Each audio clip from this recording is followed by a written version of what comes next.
ప్రియమైన బిడ్డలారా, ప్రభువైన యేసుక్రీస్తు వారి నామములో మీ అందరికీ నా హృదయపూర్వకమైన వందనాలు. మీడియా ద్వారా ఈ వాక్యాన్ని ఆలకిస్తున్న మిమ్మల్ని దేవుడు బహుగా దీవించునుగాక. అలాగే దేవుని బిడ్డలారా, మీ ప్రార్థన అవసరతలుంటే మాకును తెలియచేయండి. ఫోన్ ద్వారా కానీ వాట్సాప్ మెసేజ్ ద్వారా కానీ మాకును తెలియచేయండి. మేము మీకోసం మరి దేవుని సన్నిధిలో విజ్ఞాపన చేస్తాం. అలాగే దేవుని బిడ్డలారా, ఈరోజు దేవుని యొక్క వాక్యాంశము దేవుడు లెక్క అడుగుతాడు అనే అంశం మీద దేవుని మాటలు మనం ధ్యానం చేయబోతున్నాం. దేవుని వాక్యం ధ్యానించే ముందుగా మరి చిన్న ప్రార్థన చేసుకొని దేవుని పరిశుద్ధాత్మ సహాయాన్ని మనం తీసుకుందాం. ఏకీవిద్దాం ప్రార్థనలో. పరిశుద్ధుడా, ప్రేమ గల తండ్రి, ఘనమైన దేవా, నాయన ఈ వాక్యాన్ని మీడియా ద్వారా ఎంతమంది ఆలకిస్తున్నారో వారందరినీ కూడా తండ్రి దీవించండి, దర్శించండి, మాట్లాడండి ప్రభువా. వినే చెవి, గ్రహించే హృదయం ప్రతి ఒక్కరికి దయచేయమని యేసుక్రీస్తు వారి నామంలో ప్రార్థిస్తున్నాను తండ్రి, ఆమేన్. బైబిల్ గ్రంథంలో చాలా విషయాలు మనం నేర్చుకుంటున్నాం. దేవుడు లెక్క అడుగుతాడు అనే ఈ అంశము చాలా ప్రాముఖ్యమైనది. ప్రతి మనిషి, ఈ భూమి మీద ఉన్న ప్రతి మనిషి కూడా ఆలోచన చేయవలసిన విషయం. మనను సృజించిన దేవుడు మనలను ఒక దినాన లెక్క అడుగుతాడు. మనము మన పిల్లలకు ఏవైనా సరే ఆస్తిపాస్తులు కానీ లేక వారికి ఏదైనా ఇచ్చాము అంటే వారు ఎలా ఖర్చు పెడుతున్నారు, దాన్ని మంచిగా ఉపయోగిస్తున్నారా లేక దుర్వినియోగం చేస్తున్నారా అనేది ఒకసారి మనం చూస్తూ ఉంటాం. ప్రియబిడ్డ, వారు మంచి పని చేస్తే ఇంకా వారికి సపోర్ట్ చేయాలనే ఆశతో ఉంటాం. అలా కాకుండా వారు కానీ దుర్వినియోగం చేసినట్లయితే, ఇచ్చిన ధనాన్ని వారు వ్యర్థపరుస్తున్నట్లయితే వెంటనే వారిని లెక్క అడుగుతాం. ఎరా అలా ఎందుకు చేసావు, ఆ డబ్బులు అలా ఎందుకు ఖర్చు పెట్టావు, వ్యర్థంగా అలా ఎందుకు చేసావు అని అడుగుతూ ఉంటాం.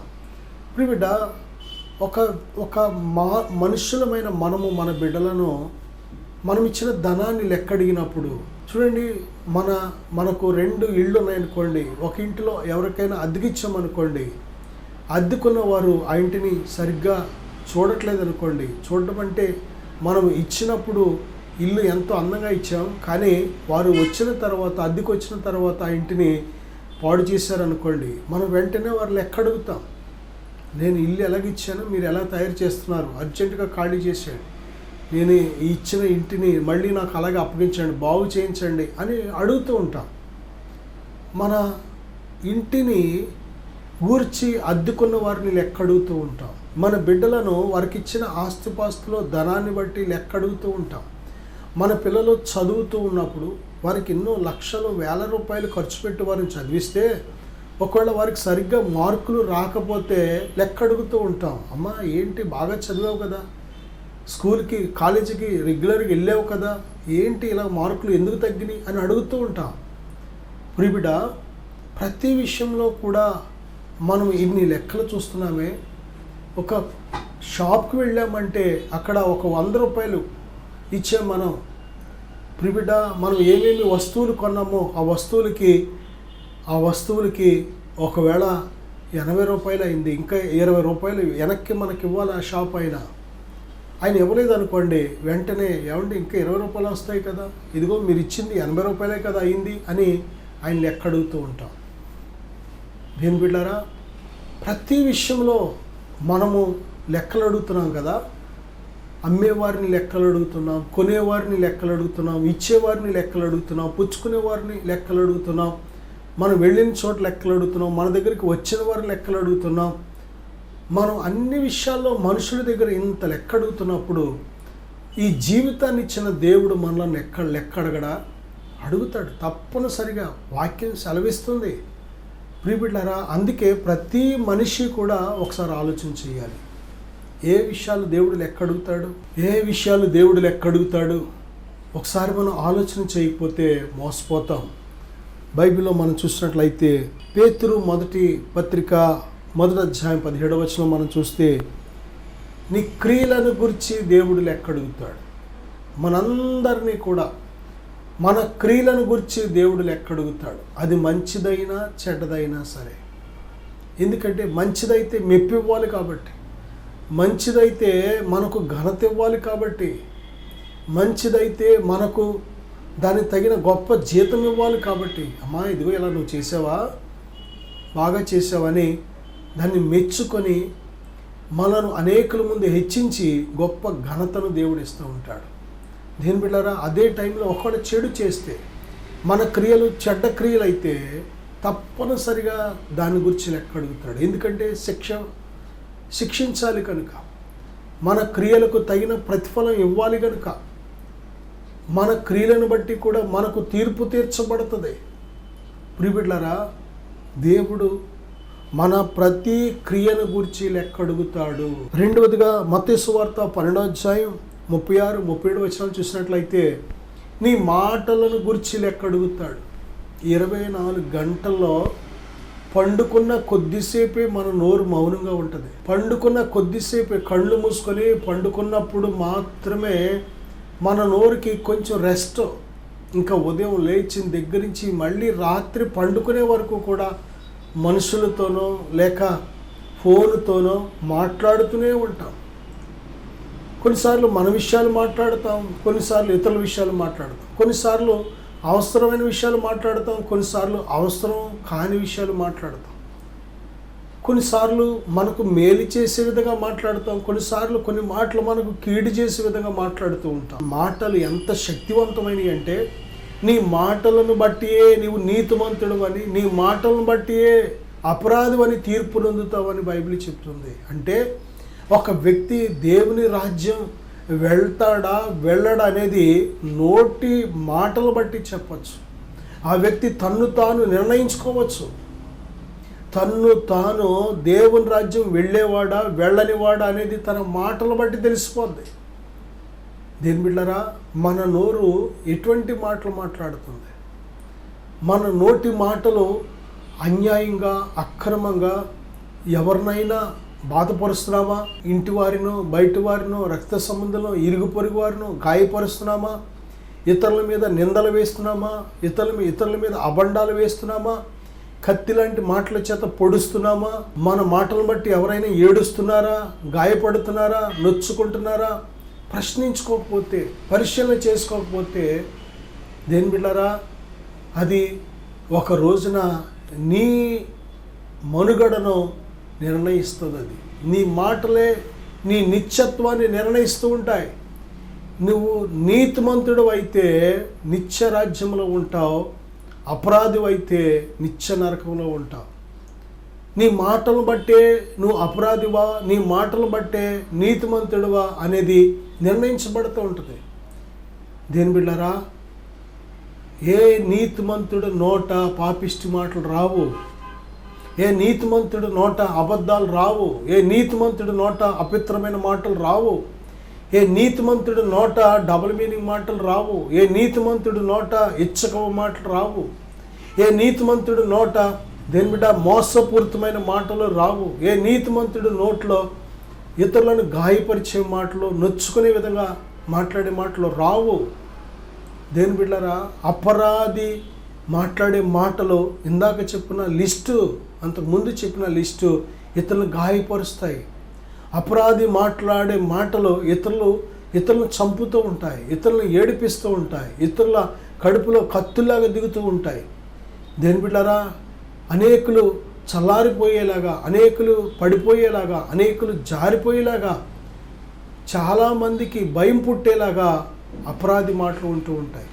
వాడి మాటలను బట్టి ఎంతోమంది నాశనం అయిపోతూ ఉంటారు, ఎంతోమంది అపవిత్రమైపోతూ ఉంటారు, ఎంతోమంది మరి దేవునికి దూరం అయిపోతూ ఉంటారు. దేని బిడ్డలారా, అపరాధిగా తీర్చే మాటలు మాట్లాడుతున్నావా, లేక నీతిమంతుడిగా నేను తీర్చే మాటలు మాట్లాడుతున్నావా?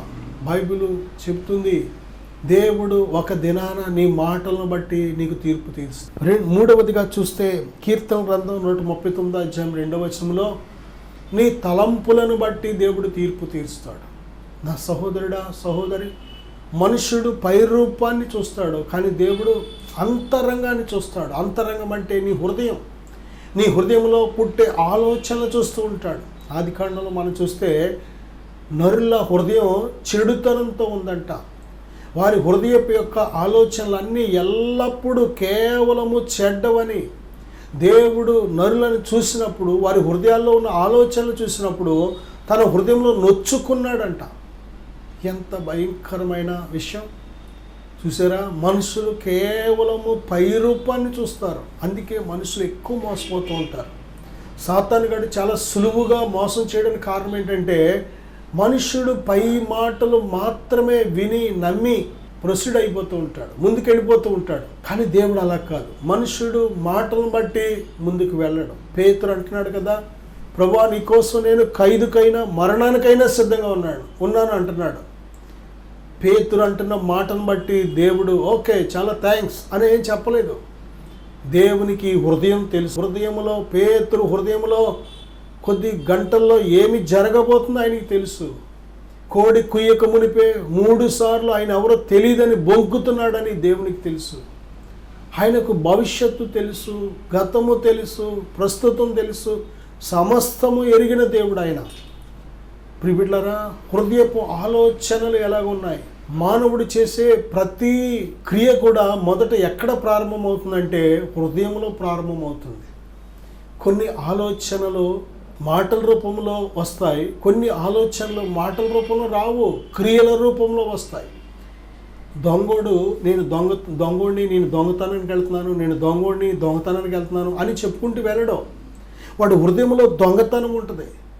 ఎక్కడ వాడిని పట్టుకున్నా సరే నేను దొంగనండి చెప్పడాడు, వాడిని కొట్టినా చెప్పడు దొంగ, కానీ వాడి క్రియ అంతా కూడా దొంగతనమే. కొన్ని ఆలోచనలు మాటల రూపంలో రావు, కానీ క్రియల రూపంలో అవి జరుగుతూ ఉంటాయి. దేని బిడ్డారా, దేవుడు మన హృదయాన్ని అంతరంగాన్ని పరిశీలించే దేవుడు అయినా. ప్రియబిడ్డ, ఆయన పరిశీలన చేసినప్పుడు ఎలాగుంది మన హృదయం? మన హృదయంలో ఆలోచనలు ఎటువంటి ఆలోచనలు వస్తున్నాయి? మంచి ఆలోచనలు వస్తున్నాయా లేక దుష్ట ఆలోచనలు వస్తున్నాయా? దేవునికి మహిమ కలిగిన ఆలోచనలు వస్తున్నాయా? దేవునికి అవమానకరమైన ఆలోచనలు వస్తున్నాయా? నిన్ను పరిశుద్ధపరిచే ఆలోచనలు వస్తున్నాయా లేక నిన్ను అపవిత్రపరిచే ఆలోచనలు వస్తున్నాయా? ఇతరులకు కీడు చేసే ఆలోచనలు వస్తున్నాయా లేక ఇతరులకు మేలు చేసే ఆలోచనలు వస్తున్నాయా? నీ కుటుంబాన్ని, నీ కాపురాన్ని కట్టుకునే ఆలోచనలు వస్తున్నాయా లేక నీ జీవితాన్ని, నీ కాపురాన్ని, నీ కుటుంబాన్ని చేతులారా ఓడబీక్కునే ఆలోచనలు వస్తున్నాయా? ఆలోచనలు. మనుష్యుడు 2 రకాల యాక్షన్ చేస్తూ ఉంటాడు ఎప్పుడు కూడా. హృదయంలో ఒకటి ఉంటుంది, హృదయంలో ఒకటి ఉంటుంది, బయట క్రియ యాక్షన్ అనేది ఇంకొకలాగా ఉంటుంది. దేని బిడ్డారా, హృదయంలో మంచిగా ఉంటే నీ క్రియ కూడా మంచిగా ఉంటే నువ్వు సంపూర్ణముగా దేవుని చిత్తానుసారంగా బ్రతుకుచున్న బిడ్డమని అర్థం. హృదయంలో నీతిమంతుడిగా ఉంటే నీ బయట, నీ మాట, నీ ప్రవర్తన కూడా మంచిగా ఉంటుంది. నువ్వు దేవునిలో నడుస్తున్నావు, నువ్వు పర్ఫెక్ట్గా ఉన్నావు అని అర్థం. దేని బిడ్డారా, హృదయంలో మంచిగా ఉన్నావు కానీ బయట చెడుగా ఉన్నావు, నీ ప్రవర్తన చెడుగా ఉందంటే డబుల్ యాక్షన్. కొద్దిమంది హృదయంలో చెడిపోయి ఉంటారు, బయటికి మంచివారిగా నటిస్తూ ఉంటారు, ప్రవర్తిస్తూ ఉంటారు, మంచివారిగా ఇతరులు కనబడుతూ ఉంటారు. బయట లోపల మాత్రం దుష్టత్వం ఉంటుంది, కీడు ఉంటుంది, లోపల మోసం ఉంటుంది, లోపల వేరే ఉద్దేశం ఉంటుంది. వీళ్ళు డబుల్ యాక్షన్ చేసేవాళ్ళు. దేని బిడ్డారా, కొద్దిమంది 4వ రకం ఎవరంటే లోపల చెడిపోయి ఉంటారు, బయట చెడిపోయి ఉంటారు. మొదటి రకం లోపల మంచిగా ఉంటారు, బయట మంచిగా ఉంటారు. 2వ రకం లోపల మంచిగా ఉంటారు, బయట చెడుగా ఉంటారు. 3వ రకం లోపల చెడుగా ఉంటారు, బయట మంచిగా ఉంటారు. 4వ రకం లోపల చెడుగా ఉంటారు, బయట చెడుగా ఉంటారు. ఏ రకం ఏదో ఒక రకానికి సంబంధించిన వారు. ఈ భూమి మీద ఉన్న సమస్త మానవులు కూడా ఈ 4 రకాల్లో ఏదో ఒక రకానికి సంబంధించిన వారు. లోపల మంచిగా ఉంటే, హృదయంలో ఆలోచనలు మంచిగా ఉంటే, బయట నీ మాటలు, నీ ప్రవర్తన అన్నీ మంచిగా ఉంటాయి. ఇది మొదటి రకం. 2వ రకం లోపల మంచిగా ఉంటారు కానీ బయట అంతా కూడా దుర్మార్గపు పనులు, దుర్మార్గపు మాటలే. 3వ రకం లోపల చెడ్డగా ఉంటారు, బయటికి మంచివారిగా మంచి మాటలు యాక్షన్ అనమాట. మేకప్ అదంతా కూడా మంచిగా కనబడుతుంది, కానీ లోపలంతా కూడా దుర్మార్గం, దుష్టత్వం ఉంటుంది. ఇది 3వ రకం. 4వ రకం, లోపల చెడుగా ఉంటారు, బయటనగా చెడుగా మాట్లాడతారు, చెడుగా ప్రవర్తిస్తారు. ఇక పూర్తిగా వారు నిత్య నరకానికి వెళ్ళే గుంపు అన్నమాట. ఈ 3 గుంపులు, 2, 3, 4, ఈ 3 గుంపులు కూడా దేవుని రాజ్యం వెళ్ళలేవు. ఒక్క గుంపే దేవుని రాజ్యం వెళ్ళేది. ఎవరు అంటే హృదయంలో మంచిగా ఉంటారు, వారి మాటలు మంచిగా ఉంటాయి, వారి ప్రవర్తన మంచిగా ఉంటుంది. సంపూర్ణత, విశ్వాసంలో సంపూర్ణత, భక్తిలో సంపూర్ణత, వారి ప్రవర్తనలో సంపూర్ణత అన్నిటిలో కనబడుతూ ఉంటుంది. వారి హృదయంలో ఎలాగైతే మంచి ఉద్దేశం, మంచి ఆలోచన, మంచి తలంపులు ఉంటాయి, అలాగే వారి మాటలు కూడా అలాగే ఉంటాయి, అలాగే వారి క్రియలు కూడా అలాగే ఉంటాయి. ఇది దేవుని రాజ్యం వెళ్ళే గుంపు వారి లక్షణాలు. దేని బిడ్డరా, దేవుడు నీ ఆలోచనను గురించి లెక్కడుగుతాడు. దేవుడు మనకు ఆలోచన, హృదయంలో ఆలోచన పుట్టకమునిపే ఎరిగిన దేవుడు ఆయన. మనిషి ఆలోచన చేస్తున్న ఆలోచనలో ఎవ్వరికి కనబడవో తెలియదు అనుకుంటూ ఉంటాడు. అందుకే మనుషులు సులువుగా మోసం చేయగలుగుతున్నారు. మనము మనిషిని చూస్తాం, కానీ ఆ మనిషి హృదయంలో ఉన్న ఆలోచనలు మనం తెలుసుకోలేము.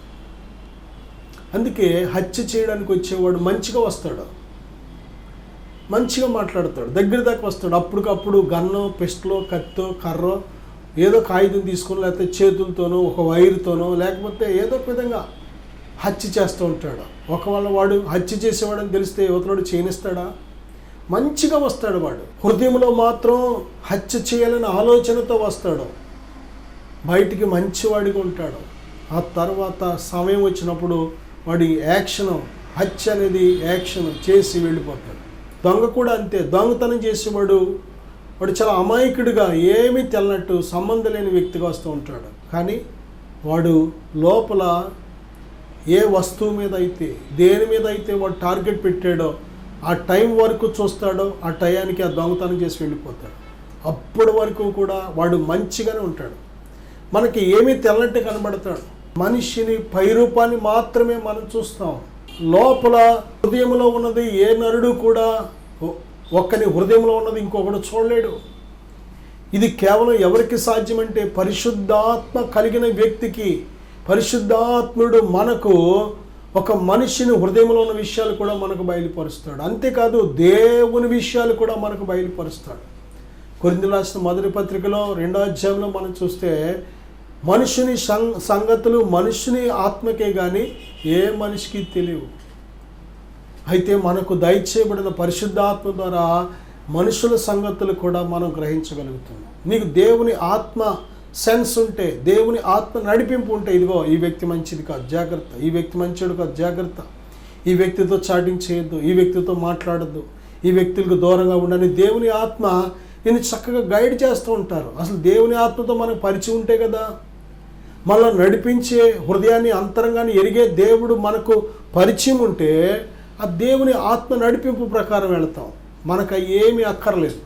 మన దృష్టికి నచ్చినట్టు, మన కోరిక చొప్పున మనం ప్రవర్తించేస్తాం. అందుకే నష్టాలు, కష్టాలు, మోసాలు, అందుకే ఈరోజు అబార్షన్లు, అందుకే ఈరోజు దొంగతనాలు, హత్యలు, మానభంగాలు అన్నీ కూడా ఈరోజు జరుగుతున్న సమస్త సాతాను మోసానికి కారణం ఏంటంటే మనుషుడు పైరూపాన్ని చూడడం, హృదయాన్ని, అంతరంగాన్ని కూడా బయలుపరిచే దేవునితో సహవాసం లేకపోవడం.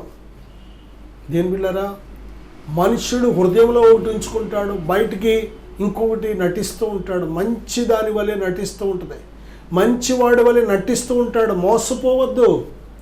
దేవుడు లెక్కడుగుతాడు ఒక దినాన. నా సహోదరుడా, నీ హృదయంలో ఆలోచనలు ఎవరికీ తెలియదు అనుకుంటున్నావేమో, నీ హృదయంలో ఆలోచనలు ఎవరు గ్రహించలేరు అనుకుంటున్నావేమో. హృదయంలో ఆలోచన తలంపు పుట్టక మునిపే సమస్తము ఎరిగిన దేవుడు ఆయన. ఆయన నీ ఆలోచనల గురించి, మొదటిగా నీ క్రియలను గురించి లెక్కడుగుతాడు, రెండవదిగా నీ మాటలను గురించి లెక్కడుగుతాడు, మూడవదిగా నీ ఆలోచనలు, నీ హృదయంలో ఆలోచనలను గురించి దేవుడు లెక్కడుగుతాడు. నాలుగవదిగా యోహాను సువార్త 5వ అధ్యాయం 22వ వచనం నుంచి 27వ వచనం వరకు, అలాగే 3వ అధ్యాయం 18 నుంచి 19 వరకు, అలాగే 12వ అధ్యాయం 48వ వచనం వరకు కూడా నీ అవిశ్వాసాన్ని గురించి దేవుడు లెక్క అడుగుతాడు. దేవుడు ఈ లోకానికి తన అద్వితీయ కుమారుడైన ప్రభువైన యేసుక్రీస్తును పంపించారు. ఆ యేసును గుర్చిన సువార్త ప్రకటించబడుతుంది. ప్రపంచమంతా ఏ మనిషి అయినా సరే క్రీస్తు పూర్వం క్రీస్తు శకం, ఇది ఒక ఆధారం. మన కళ్ళ ముందు ఆయన భూమి మీదకి మానవుడిగా వచ్చాడు, ఒక ఆధారం. రెండవదిగా ఆది సోమ మంగళ బుధ గురు శుక్ర శని 7 రోజులు ఎలాగ వచ్చాయి? ఆదికాండం 1వ అధ్యాయం చూసినట్లయితే మొట్టమొదటి అధ్యాయంలోనే 7 దినాలు ఎక్కడ దొరకని సమాచారం జీవ గ్రంథంలో దేవుడు మనకు అందిస్తున్నాడు. దేవుడు 6 దినాలు సృష్టిని జరిగించి 7వ దినము ఆయన విశ్రమించాడు, అంటే తన పని మానుకున్నాడు. దేని బిడ్డారా, విశ్రాంతి దినమని. ఈ విధముగా 7 రోజులు గూర్చి ఒక గొప్ప సాక్ష్యం మన ముందు ఉంది. అలాగే నోవహు జల ప్రళయం జరిగినట్టు ప్రపంచమంతా సాక్ష్యాలు ఆధారాలు ఉన్నాయి. దేని బిడ్డారా, ఈరోజు ఒక్కటి కాదు, దేవుని కుమారుడు మానవ శరీరాకారంతో ఈ లోకానికి వచ్చినట్టు ఎన్ని ఆధారాలు ఉన్నాయి. ఆయన చంపబడినట్టు, సమాధి చేయబడినట్టు, ఈ రోజుకి కూడా ఆయన ఖాళీ సమాధి మనం చూస్తున్నాం.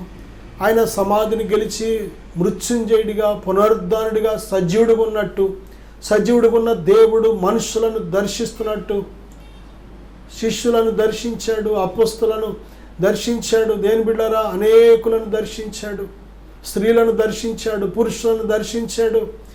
ఈ రోజు వరకు భూమి మీద అనేకులను దర్శిస్తూ సాక్ష్యం చెప్పిస్తున్నాడు. ఆయన ఒక్కటి కాదు నిదర్శనం, ఆయన సజీవుడిగా ఉన్నాడు అనే దానికి నా జీవితం కూడా సాక్ష్యమే. నా మట్టుకు నేను బైబిల్ కాల్చేసి యేసుక్రీస్తు ప్రభు ఉంటే మాట్లాడు నాతో అని చాలా భయంకరంగా ఒక సౌలు లాగా, దేని బిడ్డరా, భయంకరమైన పాపిగా బ్రతుకుచున్న నా జీవితాన్ని దర్శించి మాట్లాడాడు ఆయన.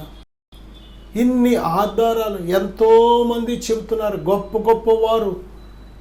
దేని బిడ్డ, ప్రభు అంటే ఇష్టపడని వారు, ఒప్పుకొని వారు సైతం యేసుక్రీస్తు ప్రభుని గురించి సాక్ష్యం చెబుతున్నారు. నా సహోదరుడా, సహోదరి, ఇంతమందిని సాక్ష్యాలు చెబుతుంటే, అలాగే ప్రభు అనేక సార్లు తన సేవకులను, తన పిల్లల్ని దగ్గరికి పంపించి ఇదిగో ప్రభువును కూర్చిన సువార్తనికి వినిపిస్తుంటే ఎందుకు మనం నమ్మట్లేదు? ఎందుకు మనం విశ్వసించలేకపోతున్నాం? దేవుడు లెక్కడుగుతాడు, ఒక దినాన లెక్కడుగుతాడు.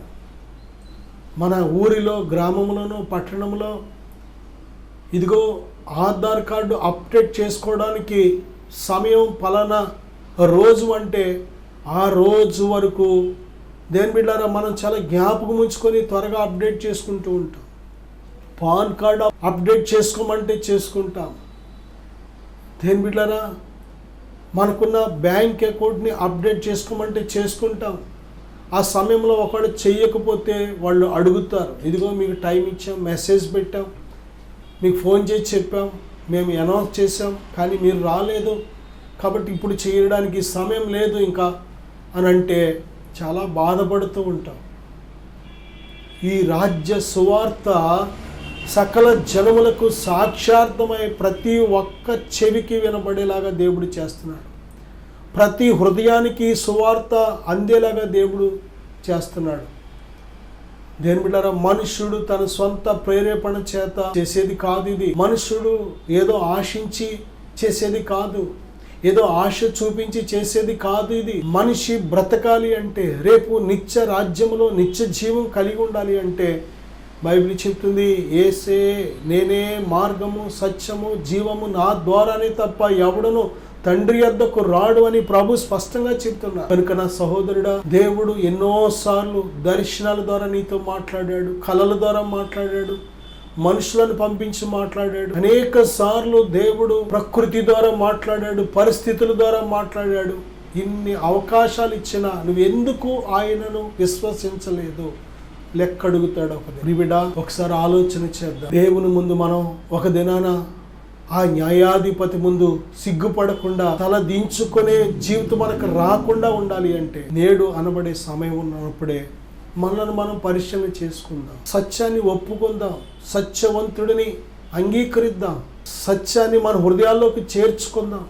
ప్రభు చెప్తున్నారు, నేనే మార్గము, సత్యము, జీవము, నా ద్వారానే తప్ప ఎవడనూ తండ్రి యొద్దకు రాడు.